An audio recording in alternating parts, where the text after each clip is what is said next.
ଏହି ଚାରି ରାଶିଙ୍କ ପାଇଁ ସତର୍କ ଘଣ୍ଟି ଜାଣନ୍ତୁ।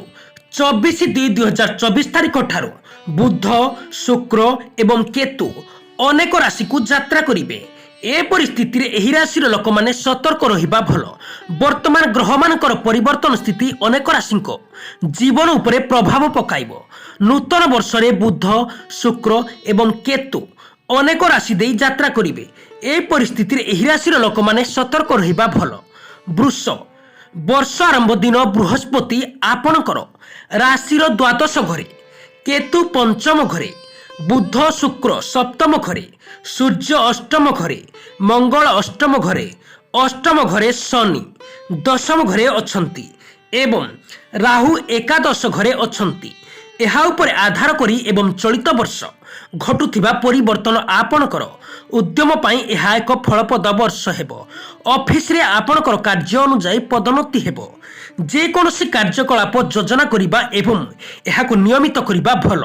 ଯଦି ଚାକିରିରେ ସ୍ଥାନାନ୍ତରିତ କିମ୍ବା ପରିବର୍ତ୍ତନ ଅଛି, ବିନା ଦ୍ୱିଧାରେ ଏହାକୁ ଗ୍ରହଣ କରନ୍ତୁ।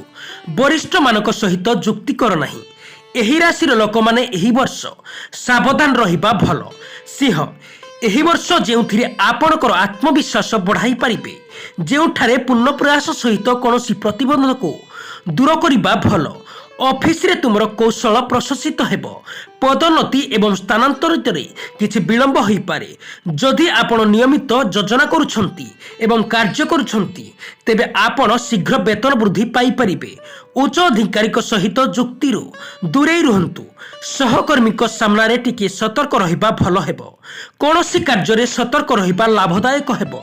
ବର୍ଷ ସାରା ମା ଦୁର୍ଗାଙ୍କୁ ପୂଜା କରନ୍ତୁ, ସବୁ କଷ୍ଟ ଦୂର ହେବ। ବିଛା, ଏହି ବର୍ଷ ଆପଣଙ୍କ ପାଇଁ ପ୍ରଗତିର ବର୍ଷ ହେବ।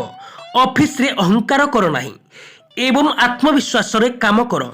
ଯଦି ଏକ ଅପ୍ରତ୍ୟାଶିତ ସ୍ଥାନାନ୍ତରିତ ଆସେ, ଏହାକୁ ଏଡ଼ାଇ ଦିଅନ୍ତୁ ନାହିଁ। କିଛି ଲୋକ ବିଦେଶୀ ଭ୍ରମଣ କରିବାର ସୁଯୋଗ ପାଇପାରନ୍ତି।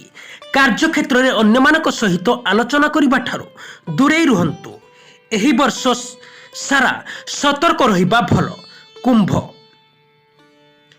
ଚଳିତ ବର୍ଷ ଘଟୁଥିବା ଗ୍ରହର ସ୍ଥିତି ବ୍ୟବସ୍ଥା ଅନୁଯାୟୀ ଏହି ବର୍ଷ ଆପଣଙ୍କୁ ଉନ୍ନତି ଏବଂ ପଦୋନ୍ନତି ଦେବ। ଯେଉଁଠାରେ କୌଣସି ଜିନିଷ ଆତ୍ମବିଶ୍ୱାସ ଅତ୍ୟନ୍ତ ଗୁରୁତ୍ୱପୂର୍ଣ୍ଣ। କର୍ମକ୍ଷେତ୍ରରେ ତୁମର ଉଚ୍ଚ କର୍ମଚାରୀମାନେ ତୁମକୁ ପ୍ରଶଂସା କରିବେ। ଆଶା କରାଯାଉଥିବା ଉତ୍କର୍ଷ ନିଶ୍ଚିତ ଭାବରେ ହାସଲ ହେବ, କିନ୍ତୁ କୌଣସି ପ୍ରସଙ୍ଗରେ ହସ୍ତକ୍ଷେପ କରିବା ଉଚିତ ନୁହେଁ। କାହାକୁ ଆଘାତ ଦେଲା ଭଳି କିଛି କୁହନ୍ତୁ ନାହିଁ କିମ୍ବା କର ନାହିଁ। ବିଳମ୍ବ ହୋଇଥିଲେ ମଧ୍ୟ ନୂତନ କାର୍ଯ୍ୟ ଗ୍ରହଣ କରିପାରିବେ। ବିପରୀତ ଲିଙ୍ଗ ସହିତ ସୀମା ସ୍ଥିର କରିବା ଅଭ୍ୟାସ କରନ୍ତୁ। ବନ୍ଧୁମାନଙ୍କ ସହ ହାତେ ମାପି ଚାଖଣ୍ଡେ ଚାଲନ୍ତୁ।